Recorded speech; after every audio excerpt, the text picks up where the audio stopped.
बिस्मिल्लाहिर्रहमानिर्रहीम। My name is Usman Shahid and my roll number 28। आज हम डीएसपी की लैब नंबर 6 परफॉर्म करेंगे। आज की लैब में हमने क्या देखना है कि डीएफटी प्रॉपर्टीज़ एंड एफएफटी देखिए फास्ट फोरियर ट्रांसफॉर्म को हमने देखना है।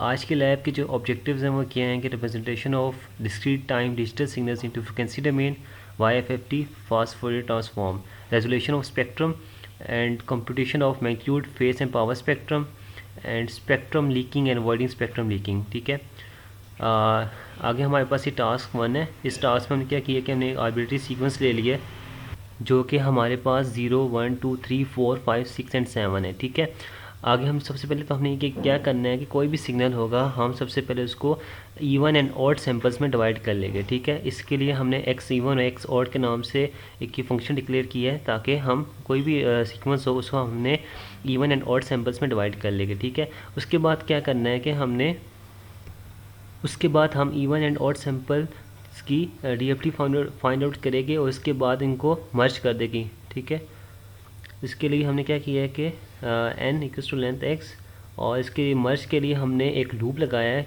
जो कि k इक्वल्स टू 1 से लेके n तक है। एक एक्सपोनेंशियल टर्म हमने यूज़ किया है जो कि हर सिग्नल में होगा। ठीक है, और हमने जो मर्ज किया है ये x of k equals to g of k plus w of k asterisk h of k, इसके ये फॉर्मूला यूज़ करके हम क्या करेंगे इसको मर्ज कर देंगे। इवन एंड ऑड सैम्पल्स की आउटपुट को हम मर्ज कर देंगे। उसके बाद हमने क्या किया कि display the original signal even and odd samples and the merged DFT. ठीक है, इसके लिए हमने डिस्प्ले DISP ओरिजिनल सिग्नल की कमांड यूज़ की है। आगे हमने डिस्प्ले एक्स कर दिया। इसी तरह हमने इवन सैम्पल्स को भी डिस्प्ले करेंगे, ऑड सैम्पल को भी डिस्प्ले कर दिया और जब हमने इनकी इवन एंड ऑड सैम्पल की डीएफटी निकाल के इनको जो मर्ज किया है उसको भी हमने डिस्प्ले कर दिया। एंड देन हमारे पास एक ओरिजिनल सिग्नल आ गया जो कि हमारे पास 0 1 2 3 4 5 6 7 है। इसके आगे इवन सैम्पल्स भी आगे जो कि 1 3 5 7 है, ऑड सैम्पल्स 0 2 4 6 है और जो मर्ज DFT है उसकी भी आउटपुट हमारे पास यहाँ पे शो हो रही है। ठीक है, ये हमारे पास टास्क 1 था। कोई भी सैम्पल हो सकता है हमारे पास, कोई भी हमारे पास सैम्पल हो सकता है जो कि n होगा। ठीक है, जिसकी लेंथ n होगी और k हमारे पास क्या होता है n-1। ठीक है, और हम आगे से इसकी ओरिजिनल सिग्नल को even samples and odd samples and उसको मर्ज DFT भी निकाल सकते हैं। आगे हमारे पास टास्क 2 है। इस टास्क में क्या किया कि हमने डिफ़ाइन किया है इनपुट सिग्नल्स को सबसे पहले जो कि हमारे पास x1 x2 x3 x4 x5 x6 x7 and x8। ठीक है, कोई भी सिग्नल्स हो सकते हैं यहाँ पे। ठीक है, जितने अपनी मर्ज़ी से जो भी है कोई भी वैल्यू हम डिफाइन, कोई भी सैम्पल्स हो सकते हैं। उसके बाद हमने क्या किया कि कंप्यूट किया DFT of the signals and compare them to the results from the FFT function. ठीक है, ये सिग्नल्स हैं, इनको हम कंपेयर करेंगे बाय यूजिंग आगे हमने फॉर लूप लगा दिया। ठीक है, एंड देन हमने क्या अगेन वही divide the signal into even and odd samples. हर एक सिग्नल को हमने इवन एंड ऑड सैम्पल्स में डिवाइड कर देना है। उसके बाद हमने इवन एंड ऑड सैम्पल की अलग अलग से DFT निकालनी है। जब हमारे पास इवन एंड ऑड सैम्पल्स की DFT आ जाएगी हमने क्या करना है इनको मर्ज कर देना है बाय यूजिंग द फॉर्मूला। ये जो हमने फॉर्मूला यूज़ करेंगे x of k is equal to g of k plus w of k asterisk h of k। ठीक है, इससे क्या करेंगे हम मर्ज कर देंगे। ठीक है, उसके लिए हमने क्या करना है कि यहाँ पे एक एक्सपोनेंशियल टर्म का एक फॉर लूप लगाएंगे। ठीक है, एंड आगे आखिर में हमने क्या करना है वही again compare the calculated DFT to the result from the FFT। Comparing करना है डिस्प्ले करके by using the display command. ठीक है, DISP के नाम से एक कमांड हम यहाँ पे यूज़ कर रहे हैं।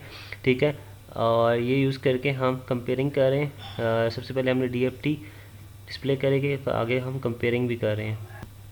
ये हमारे पास इसकी आउटपुट आ गई है।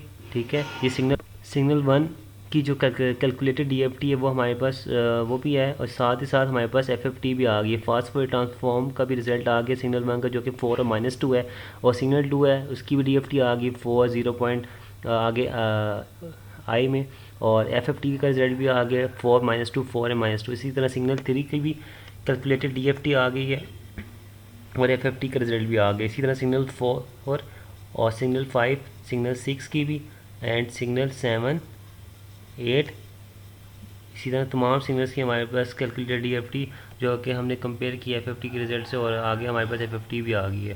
फास्ट फोरियर ट्रांसफॉर्म 80 -4 एंड जो हर एक सिग्नल का अलग अलग है। आगे हमारे पास टास्क 3 है। टास्क में हमने क्या करना है कि डिफाइन द इनपुट सिग्नल। सबसे पहले हमने एक्स और वाई के नाम से दो सिग्नल्स हैं, इनको पहले डिफाइन किया है, ठीक है। आगे हमने compute DFT of signal X using the program from task 1 जो हमने फाइंड आउट की थी, यानी कि हम डीएफटी ऑफ सिग्नल एक्स निकालेंगे, ठीक है, by using the program of task 1, ठीक है। अगेन हमने वही स्टेप्स किए हैं कि हमने एन जो है एक एन लेंथ है वो डिफाइन की है, x even and odd samples define किए हैं, G and H fast forward transform even and odd samples में, ठीक है। आगे हमने फॉर लूप लगा दिया है जो कि हमारे पास k इज़ इक्वल टू 1 से लेकर n तक है, और एक एक्सपोनेंशियल टर्म है जो कि हमने पिछले भी यूज़ की थी, -1i स्टाइल 2 पाई k -1/n, ठीक है। और ये जो एक्सपोनेंशियल टर्म है ये हमने यूज़ करने हैं, ये w ऑफ k है बेसिकली, ये जो हम कैलकुलेशन में भी w ऑफ k यूज़ करते हैं, ये वही एक टर्म है। आगे हमने इसी को x ऑफ k की फॉर्म में आगे लिखा हुआ है इस पूरी टर्म को, और आगे डिस्प्ले का फंक्शन यूज़ करके DFT of X calculated using the program from task 1, ठीक है। ये हमने DISP की कमांड यूज़ की है। इससे क्या होगा कि आगे हमारे पास जो एक्स है वो डिस्प्ले हो जाएगा। अगेन हमने compare the DFT of signal X to the result from FFT, ठीक है। हमने कंपेयरिंग की है आगे और कंप्यूट की है डीएफटी ऑफ सिग्नल वाई को भी using the program from task 1, ठीक है। वही स्टेप जो हमने एक्स के लिए किए हैं वही वाई के लिए भी हमने रिपीट किए हैं, ठीक है। एंड अगेन वही तमाम steps and compare the DFT of signal Y to the result from FFT, वही स्टेप्स हैं। और DISP की कमांड यूज़ करके हमने इसकी आउटपुट को डिस्प्ले कर दिया है।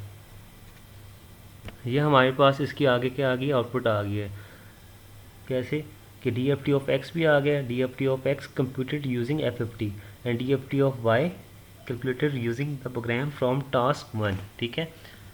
एंड आगे साथ ही साथ इसके हमारे पास ये DFT of Y computed using FFT, यानी कि हमने इस टास्क में क्या किया है कि हमने DFT of X and Y निकाला है by using calculated using the program from task 1, ठीक है। और इसके साथ साथ DFT of X and Y निकाला है कंप्यूटेड यूजिंग द FFT, ठीक है, फास्ट फॉरवर्ड ट्रांसफॉर्म से।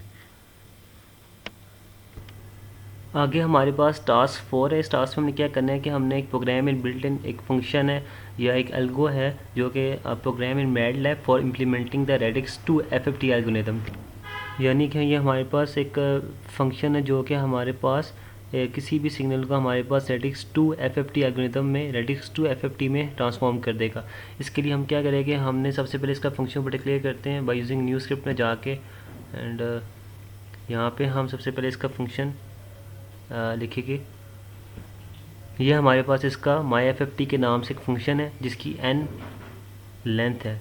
If n is equal to 1, ये कंपेयरिंग करते हैं हम यहाँ पे लूप लगा के, आगे एल्स यूज़ की है, ठीक है। For even and odd samples के लिए हमने myFFT का फंक्शन यूज़ किया, आगे फिर उसके लिए लूप लगाया है एंड देन एंड, ठीक है। एक्सपोनेंशियल टर्म यूज़ किया हमने यहाँ पे भी। इसको हम यहाँ पे सेव कर लेते हैं, रन करते हैं यहाँ पे, तो यहाँ पे ये सेव हो जाएगा। ये myFFT के नाम से इसको हम यहाँ पे सेव कर देते हैं, ठीक है। ये एल्गोरिथम हम आगे यूज़ भी कर सकते हैं। आगे हमारे पास टास्क 5 है। इस टास्क में हमने क्या करना है कि जो हमने टास्क 4 में एक फंक्शन था जो हमने ऊपर जाके myFFT के नाम से सेव किया, तो उसी को यूज़ करते हुए हमने क्या करना है कि हमने for comparing the FFT command using the myFFT function from task 4 with the standard FFT function, ठीक है। हमने कि सबसे पहले क्या करना है कि हमने डिफाइन द इनपुट सिग्नल्स हमने डिफाइन कर दिए जो कि हमारे पास W, X, Y and Z के नाम से इनपुट सिग्नल्स हैं, ठीक है। और compute the myFFT using a myFFT function जो कि हमने ऊपर डिक्लेयर कर दी है, जो कि हर सिग्नल के लिए W, X, Y and Z के लिए हमने myFFT W, X, Y and Z, ठीक है। हमने W, X and Y and Z capital में लिखा है, और जो हमारे पास जो small W, X, Y and Z है वो हमारे पास सिग्नल है, ठीक है। आगे हमने क्या करना है, कंप्यूट FFT यूजिंग स्टैंडर्ड, हमने सब सिग्नल्स के लिए एक स्टैंडर्ड फंक्शन बना दिया है जो कि W, X, Y, Z के लिए सब के लिए अपना अपना है एक स्टैंडर्ड फंक्शन है ताकि हम कंप्यूट कर सकें FFT को। एट द एंड हमने क्या किया है कि हमने कंपेयर द रिजल्ट्स, यानी हमने DISP कंपेयरिंग करेंगे by using DISP command, display command, ठीक है। बाय यूजिंग सिग्नल हमने क्या किया कि पहले तो हमने सिग्नल डब्ल्यू लिखा है, ठीक है, और उसको हम कंपेयरिंग कर रहे हैं आगे बाय स्टैंडर्ड फंक्शन से। इसी तरह डब्ल्यू एक्स वाई एंड जी इसी तरह कंपेयरिंग करके हम इसकी आउटपुट निकाल लेते हैं। ये आगे हमने इसको रन किया तो ये हमारे पास signal W X Y and G की हमारे पास आउटपुट आ गई है, ठीक है।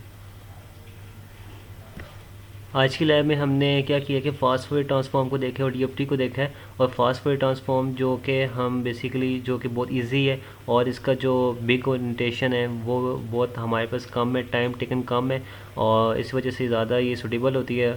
वैसे तो हम ये कैलकुलेशन भी कर सकते हैं, लेकिन हमने यहाँ भी क्या किया कि हमने मैड लैब में हमने ये बिल्ट इन फंक्शंस यूज़ करके एफएफटी के नाम से, इसी तरह यूजिंग डिफरेंट कमांड यूज़ करके हमने फास्ट फूरियर ट्रांसफॉर्म को कैलकुलेट किया, जो कि काफ़ी ईजी हो गया, जो कि डीएफटी से जो दूसरी है उससे बहुत लेस टाइम टेकन है, ठीक है। इसी के साथ हमारी आज की लैब भी कंप्लीट हो